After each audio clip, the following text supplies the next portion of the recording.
Welcome to Echo Shade, where history whispers its darkest secrets and forgotten stories. Tower of London stands as one of the most recognizable landmarks in England, its walls steeped in centuries of history, power, and fear. The casual observer, it may seem like an ancient fortress, a relic preserved for tourists and schoolchildren.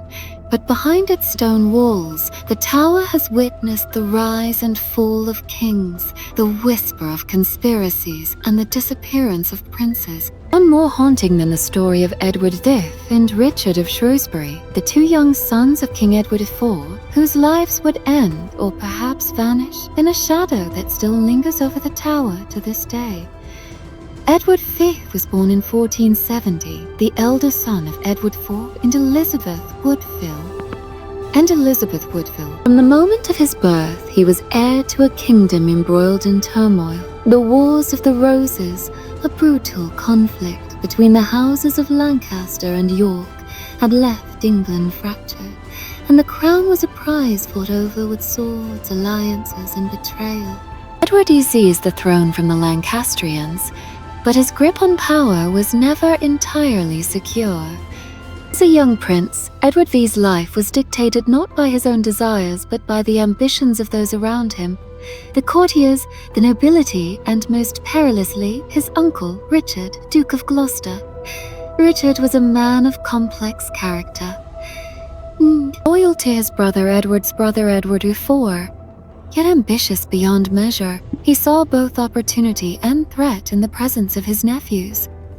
When Edward V died suddenly in April 1483, the kingdom was thrown into uncertainty. Edward V, barely 12 years old, was proclaimed king, but he was too young to rule. The law required a protector, a regent to guide the young king until he came of age. That protector was his uncle Richard. In the public eye, Richard appeared a loyal guardian, a man stepping in to preserve the stability of the realm. Behind the carefully maintained facade, a darker narrative was unfolding. Edward V and his younger brother Richard, aged 9, were placed in the Tower of London, ostensibly for their protection. Tower, after all, was a royal palace as well as a fortress, designed to safeguard kings and serve as a seat of power. Yet within its walls, the line between protection and imprisonment was perilously thin. The days that followed Edward V's arrival in the tower were filled with uncertainty. He was accompanied by a small retinue, including his mother's allies, but Richard's influence soon began to overshadow all else. Courtiers reported strange changes. Certain guards were replaced, loyal servants disappeared, and the boys were increasingly isolated. Historians debate the precise details, but the narrative that emerges is one of fear, manipulation, and a calculated consolidation of power. Edward V's coronation was scheduled, yet it never took place. His uncle, under the pretext of examining the young king's legitimacy, claimed that Edward IV's marriage to Elizabeth Woodville had been invalid. By this logic, Edward V was illegitimate, and the crown rightfully belonged to Richard. Within weeks, Richard ascended the throne as Richard III, and the princes were confined to the upper rooms of the tower, their fate gradually slipping into obscurity. What happened next is shrouded in mystery. Contemporary accounts describe brief appearances of the princes within the tower. They were seen by some of the gods and courtiers, though inconsistently and often under strict supervision. Letters and chronicles from the period suggest unease, hinting that their presence had become politically inconvenient. Then, as suddenly as they had arrived, Edward V and Richard of Shrewsbury disappeared. The exact circumstances of their disappearance have been debated for centuries. Some believe they were murdered, victims of a calculated move by Richard III to secure the throne. Others suggest alternative theories. Perhaps they were smuggled out of the tower, hidden to protect them from the dangerous political climate, or maybe even killed later by agents acting independently of the king. there is no definitive record. Only silence fills the tower in the years following their vanishing. Richard III's rise and the disappearance of the princes cast a long shadow over English history. Public reaction at the time was mixed. Rumors and suspicions circulated, and chroniclers painted a portrait of a ruthless ruler who had eliminated his own nephews. That Richard maintained his throne for 2 years, facing rebellions and unrest, until his death at the Battle of Bosworth Field in 1485. By that time, the fate of the princes had become a story of legend, a ghostly reminder of ambition and betrayal. The tower itself became a character in the story, its walls keeping secrets that history could only speculate upon. Generations later, during renovations and archaeological investigations, fragments of evidence were discovered, remains that some believe could belong to the princes, but certainty has remained elusive. Scholars debate their identification, weighing historical documents against physical findings. Mystery persists because the evidence is incomplete, contradictory, and often ambiguous, leaving the world to imagine the final moments of 2 young boys whose lives were stolen by history's hand. In exploring the tower's history, one begins to understand the perilous nature of power. Kings and queens may come and go, but the ghosts of ambition and betrayal linger in the stones, echoing through the corridors where princes once laughed, played, and perhaps cried. The story of Edward V and Richard of Shrewsbury is not merely about 2 missing children. It is about the fragility of innocence in a world ruled by ambition, the cruelty that can reside in the heart of power, and the way history preserves some secrets while burying others in shadow. Gru. Tower's legends do not end with the medieval period. Over centuries, countless prisoners have passed through its gates, traitors, rebels, and those who opposed the crown. Each story adds layers to the tower's reputation as a place of mystery and fear. The tale of the princes in the tower remains the darkest, the most haunting. Even today, tourists report an unsettling feeling when wandering its halls, as if the spirits of the lost princes linger, waiting for the world to remember them. And remember, these were not ordinary children. Edward V and Richard of Shrewsbury were heirs to a kingdom, symbols of dynastic continuity.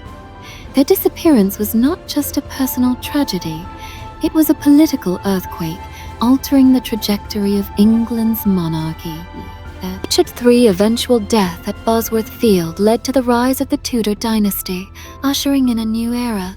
Yet despite the passage of centuries, questions remain. Were the princes murdered? If so, by whom? Did some unknown savior hide them away, sparing them from a grim fate but consigning them to anonymity? The tower's walls will never reveal the full story. They only whisper it to those who listen closely, those who peer beyond the stone and mortar to the human lives hidden within. And in that whisper, the tale of the princes persists, haunting England as a timeless mystery, an unresolved chapter in the history of a crown that has always demanded loyalty, sacrifice, and sometimes blood. Richard of Gloucester, the youngest brother of Edward IV, was a man of contradictions. Some, he was a loyal Yorkist, a devoted uncle stepping in to protect the young king. To others, he was a calculating opportunist, willing to eliminate anyone who threatened his claim to power. Understanding Richard requires stepping into the turbulent world of late 15th century England, where political alliances shifted with frightening speed, and loyalty often had a price measured in blood. Upon Edward IV's death in April 1483, Richard quickly assumed the role of Lord Protector. On the surface, this seemed appropriate. Edward V was a child, and the kingdom required a strong hand to maintain order. Yet Richard's subsequent actions were anything but conventional. Within days, he declared that Edward V's marriage to Elizabeth Woodville was invalid, claiming that Edward V was illegitimate and therefore could not inherit the throne. This bold claim effectively paved the way for Richard to crown himself king. By June of 1483, Richard III had taken the crown, and the young princes were confined to the Tower, their protection suddenly transformed into imprisonment. The political landscape of England at the time was treacherous.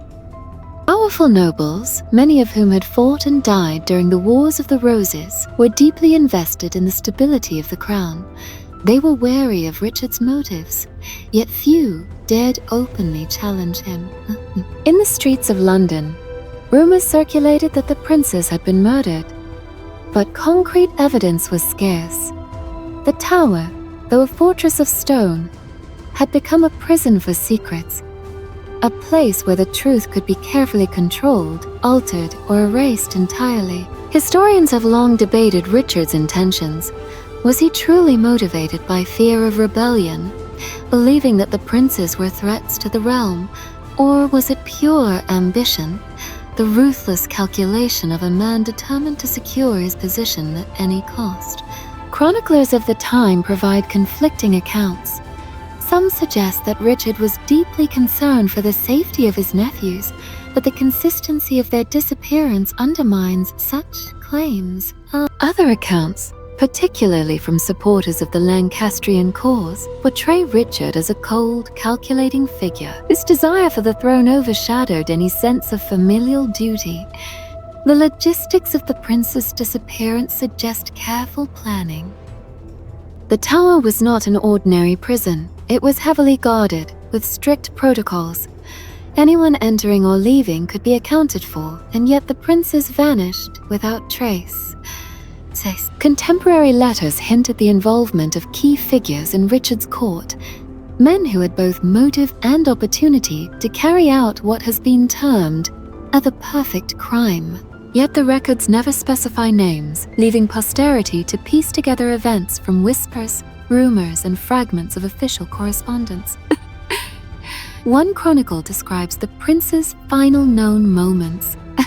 They were reportedly seen playing in the gardens of the Tower, their laughter echoing off the stone walls, unaware that their world was about to change forever. After that, the narrative becomes disturbingly sparse. Guards reported seeing them less and less. Courtiers were puzzled by the increasing secrecy surrounding the young heirs. A chilling phrase appears in one account: "They are no longer seen where they were once kept." The language is stark and clinical, yet it carries a weight of foreboding that cannot be ignored. Richard's reign continued for 2 turbulent years, marked by political unrest and growing dissatisfaction among the nobility. Each day without the princes only intensified suspicion and rumor. Some nobles openly questioned the king's morality, while others privately feared his growing power. The disappearance of Edward V and Richard of Shrewsbury became a topic of quiet discussion in the halls of power, a ghostly presence that no one could confront openly. To speak of it was dangerous. To investigate too closely could invite the wrath of a king who had already demonstrated a willingness to bend or break the rules of succession to his advantage. Amidst this tension, stories began to emerge in the public consciousness. Tales of ghostly sightings in the Tower, children seen peering from windows where no child should be, and whispered voices in empty corridors. These were likely embellishments added over time, but they hint at a collective unease that transcended the political realm.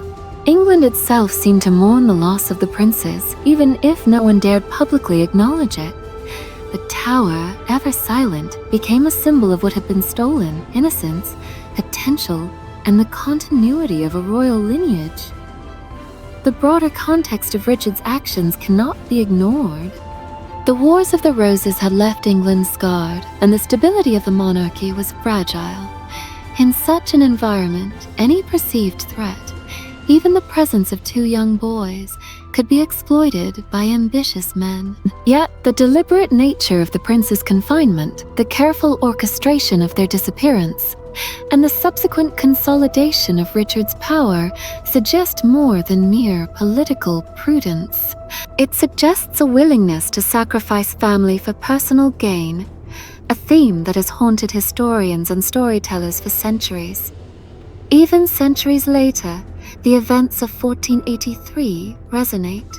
When archaeologists discovered remains in the tower in 1674, bones of 2 children buried in a wooden box, suspicions flared. Were these the missing princes, finally unearthed? King Charles II ordered them to be interred in Westminster Abbey, but no definitive proof of their identity ever emerged. DNA testing in later years has offered tantalizing hints, but no certainty. The silence of the tower persists, a fortress of stone and shadows guarding its most damning secrets. The story of Edward V and Richard of Shrewsbury is not simply a tale of disappearance. It is a study in human ambition, fear, and moral compromise. The Tower of London is the stage, the kingdom is the prize, and the princes are both actors and victims in a narrative, written by ambition and sealed by silence. Every stone in the tower carries a fragment of the truth. Every corridor whispers a question, and every shadow hides a possibility. As we explore this story, it becomes clear that history is not merely a record of events. It is a tapestry woven from power, betrayal, hope, and fear. The disappearance of the princes is a thread that continues to unravel, pulling in historians, writers, and curious minds even today. The Tower of London remains a sentinel of secrets, reminding us that some mysteries may never be solved, and some truths may never be fully revealed. The disappearance of Edward V and Richard of Shrewsbury is perhaps the most infamous unsolved mystery in English royal history. To understand it fully, one must examine not only the political landscape, but also the human elements, the whispers in the halls, the quiet movements of those who served the crown, and the chilling absence of concrete evidence. Even centuries later, historians continue to piece together fragments of testimony, chronicles, and rumors to reconstruct what might have happened in the Tower of London during those fateful months of 1483. After Richard III assumed the throne, sightings of the young princes became scarce.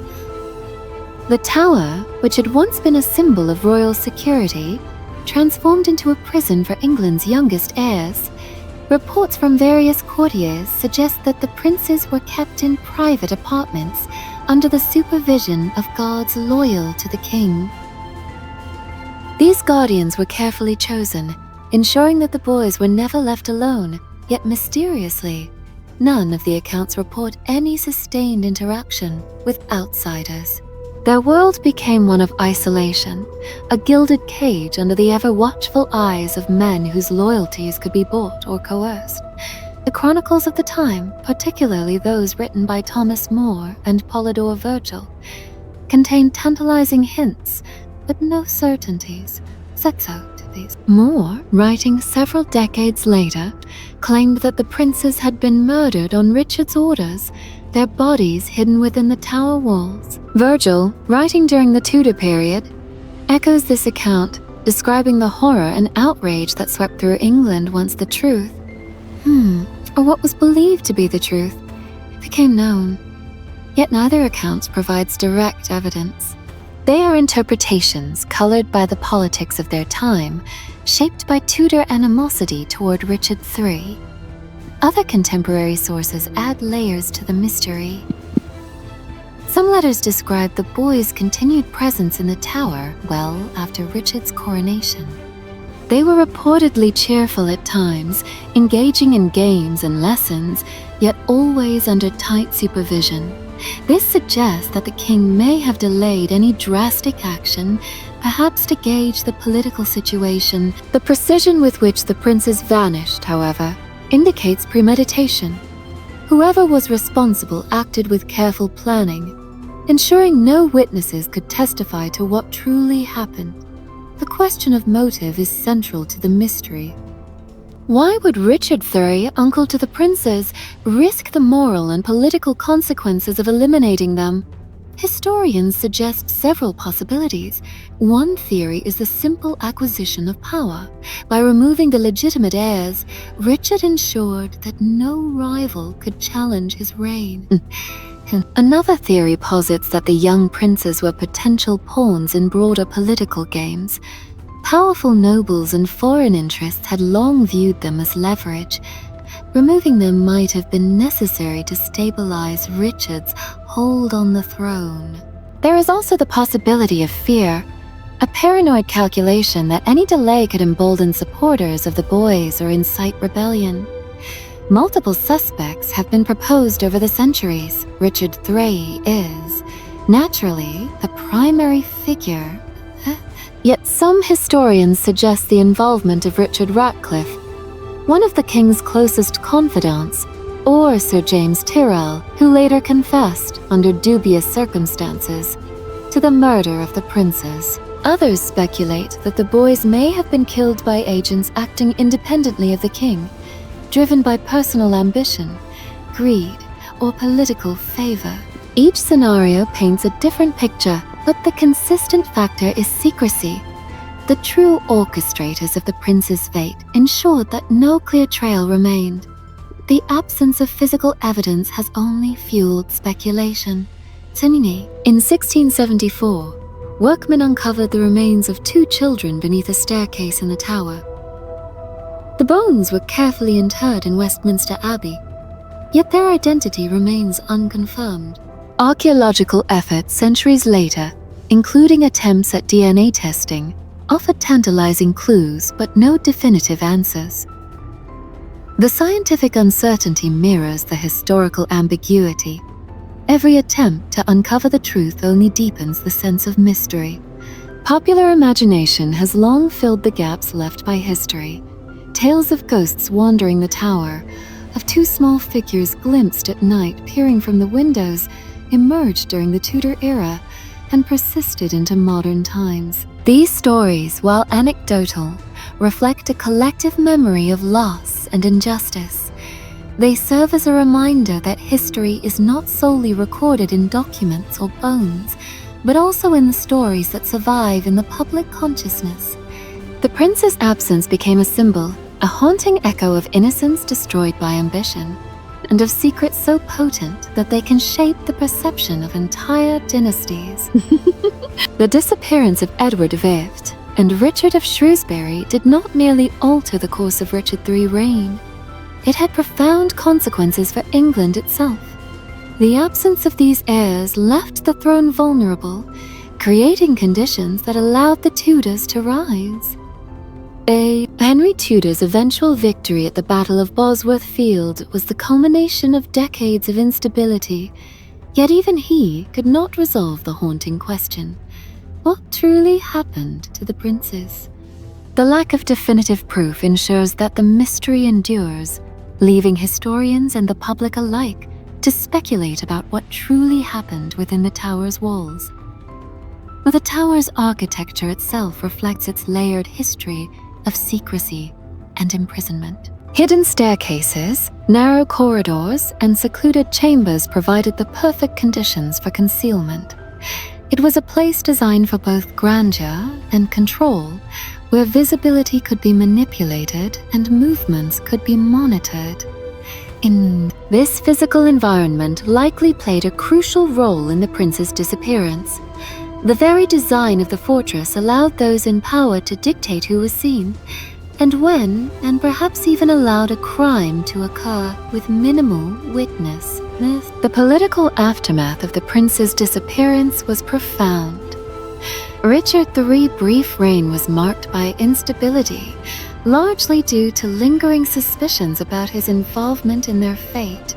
Many nobles and commoners alike questioned the legitimacy of his claim, while the unresolved disappearance became a tool for political opponents. When Henry Tudor defeated Richard at the Battle of Bosworth Field, he not only ended the Yorkist line of succession, but also inherited a monarchy haunted by scandal and intrigue.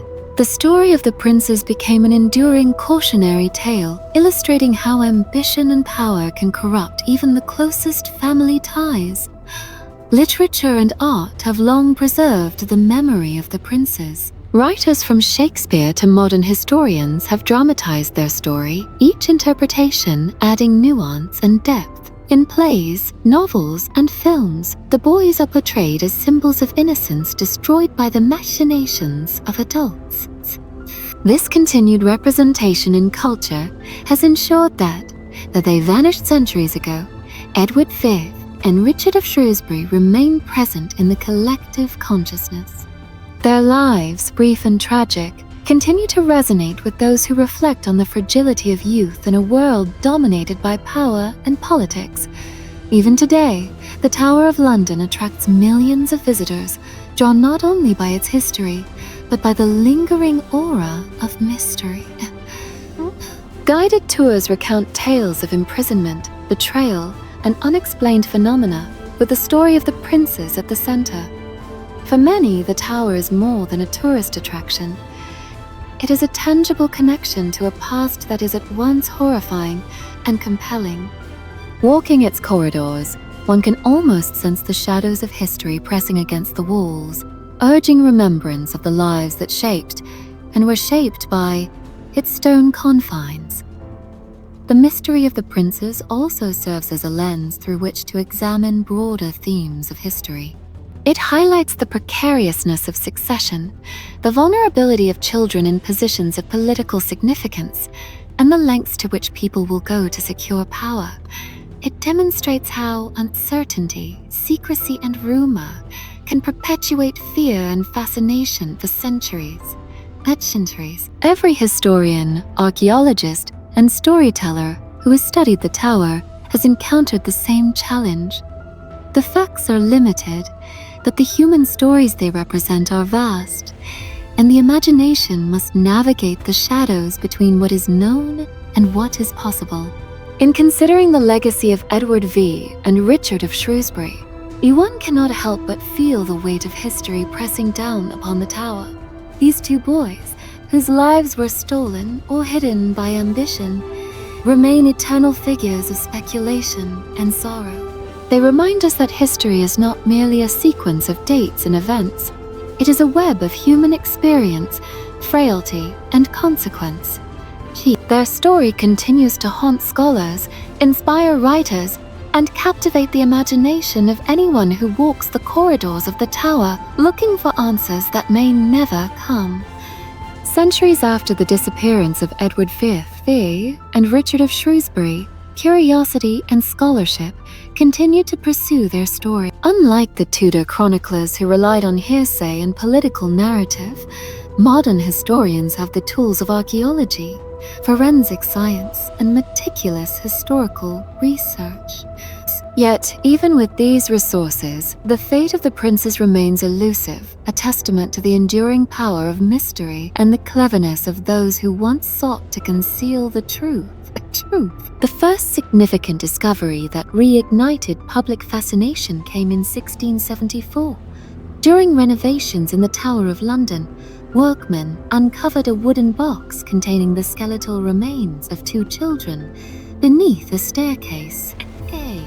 The bones were carefully studied and deemed worthy of a burial in Westminster Abbey by order of King Charles II. At the time, many assumed these were the remains of Edward and Richard. Over 3 centuries later, scientific advancements have allowed a closer examination. But even modern methods have not provided absolute confirmation. In the late 20th century, efforts to apply DNA testing to historical remains sparked excitement. By comparing the genetic material from the skeletal remains with living descendants of the royal family, researchers hope to finally confirm the identities of the boys. Preliminary results suggested a possible connection to the Yorkist line, but the evidence remains inconclusive. Degradation of the DNA, the absence of unbroken maternal lines, and gaps in the historical record all contributed to lingering uncertainty. Despite this, the analysis provided tantalizing hints, keeping the mystery alive for scholars and enthusiasts alike. Beyond forensic science, historians have turned to contemporaneous documents to reconstruct the narrative. Letters, chronicles, and diplomatic reports reveal the climate of fear and suspicion that permeated Richard III's court. These sources, while fragmentary, offer a glimpse into the political calculations that may have led to the prince's disappearance. They suggest that if the boys were murdered, it was likely a decision carefully planned and executed by those with both authority and motive.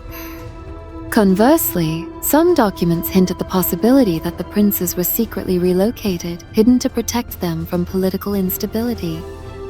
No record confirms either scenario, leaving researchers to navigate a delicate balance of speculation and evidence.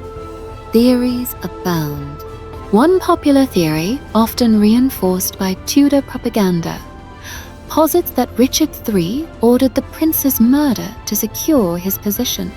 Supporters of this view cite his rapid coronation, the lack of public appearances by the boys after June 1483, and later confessions by figures like Sir James Tyrrell, who allegedly carried out the crime.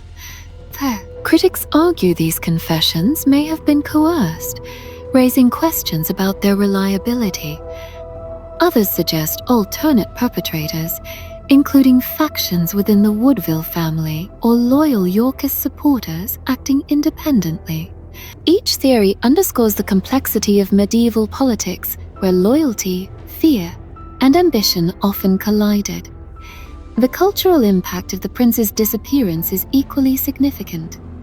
Shakespeare immortalized the story in his play, Richard III, depicting the boy's murder as the ultimate act of political cruelty.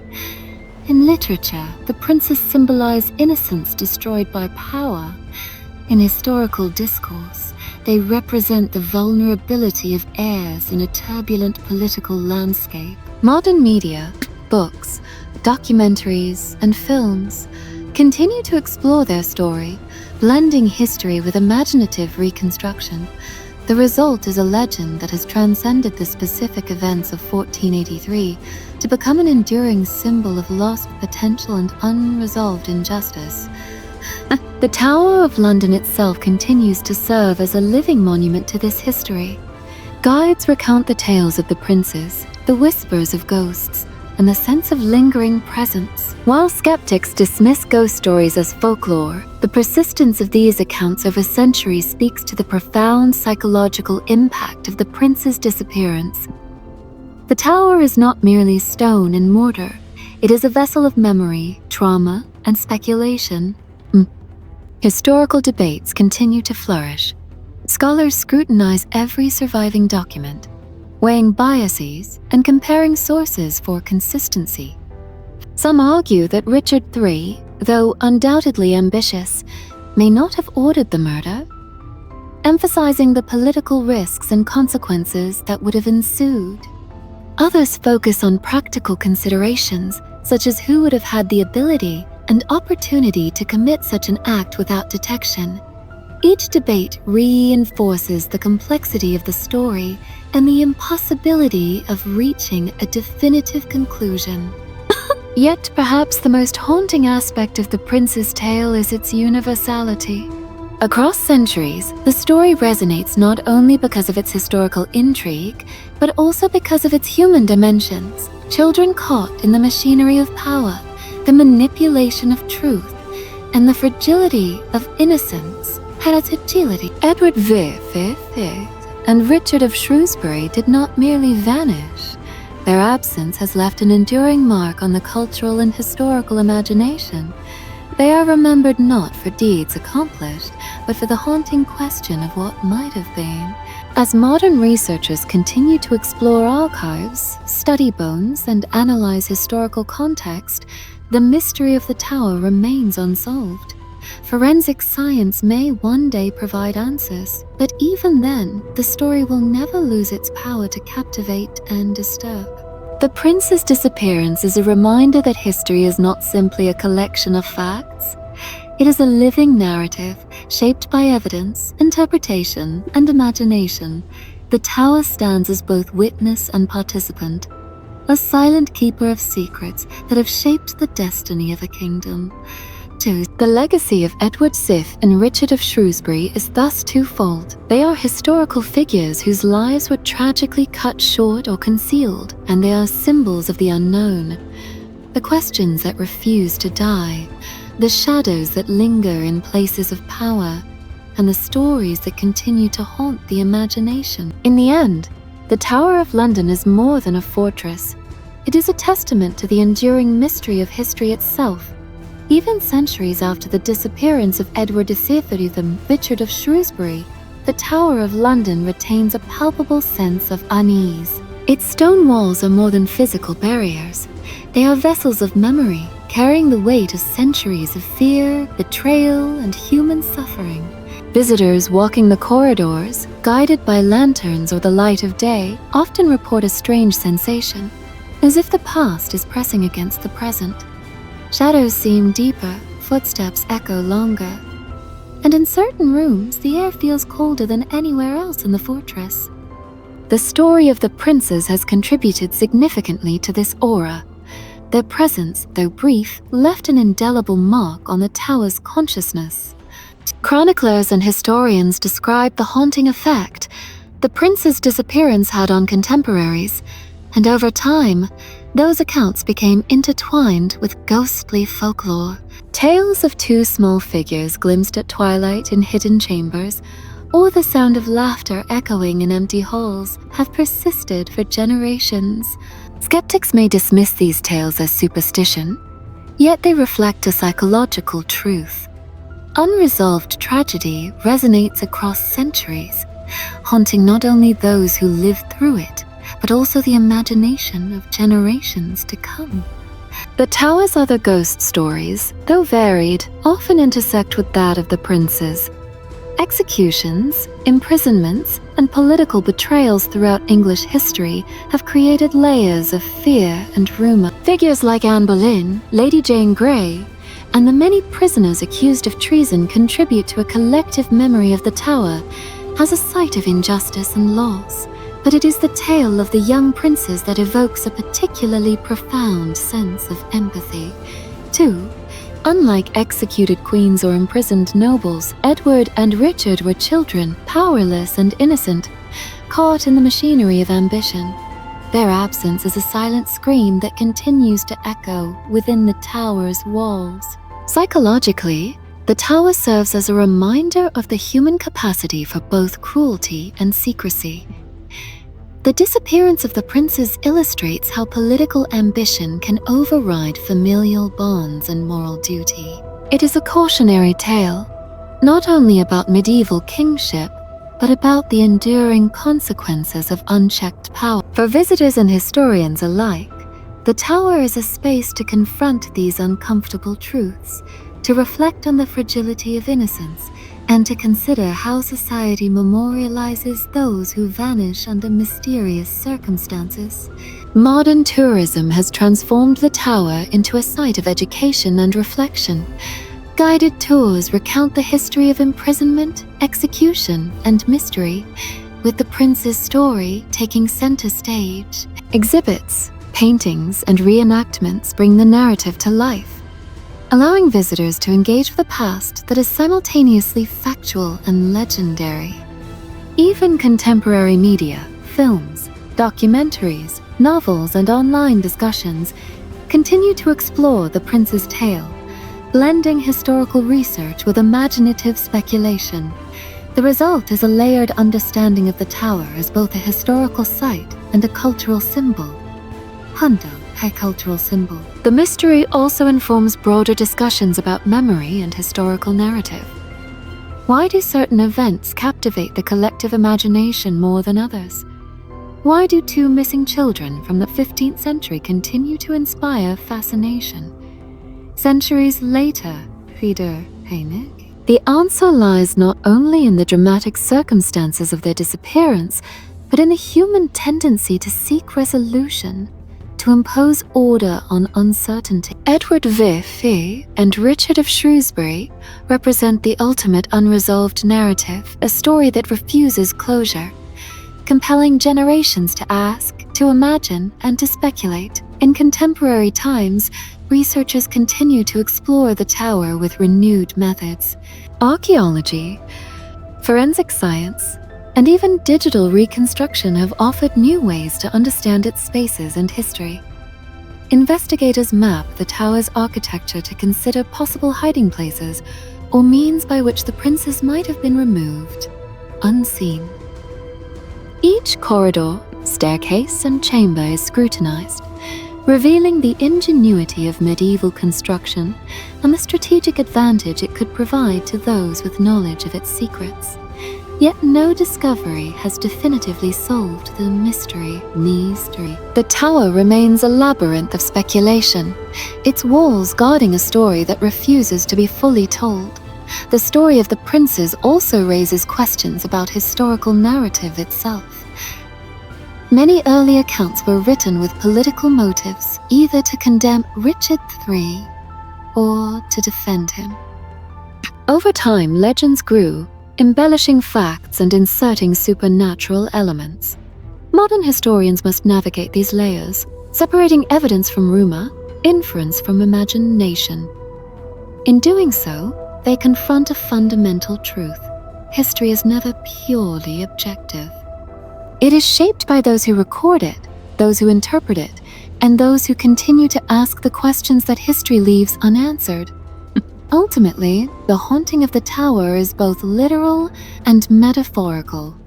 Ghost stories reflect human fear and fascination with the unknown, while the unresolved disappearance of Edward V and Richard of Shrewsbury embodies the ultimate historical mystery. Together, they create an enduring aura that draws visitors, historians, and storytellers alike. The tower is not just a fortress, it is a witness to the consequences of ambition, the fragility of life, and the enduring power of memory. Edward V and Richard of Shrewsbury may never be conclusively found, their fates forever shrouded in uncertainty. Yet their story persists, alive in documents, legend, and imagination. The tower continues to whisper of their presence, of lives interrupted, and of the mysteries that history cannot resolve. In the end, the princes are more than missing children. They are symbols of innocence lost, secrets kept, and the haunting persistence of unresolved history. They remind us that some stories are not meant to be closed, that some truths remain hidden, and that the past, no matter how distant, continues to reach into the present, waiting to be remembered.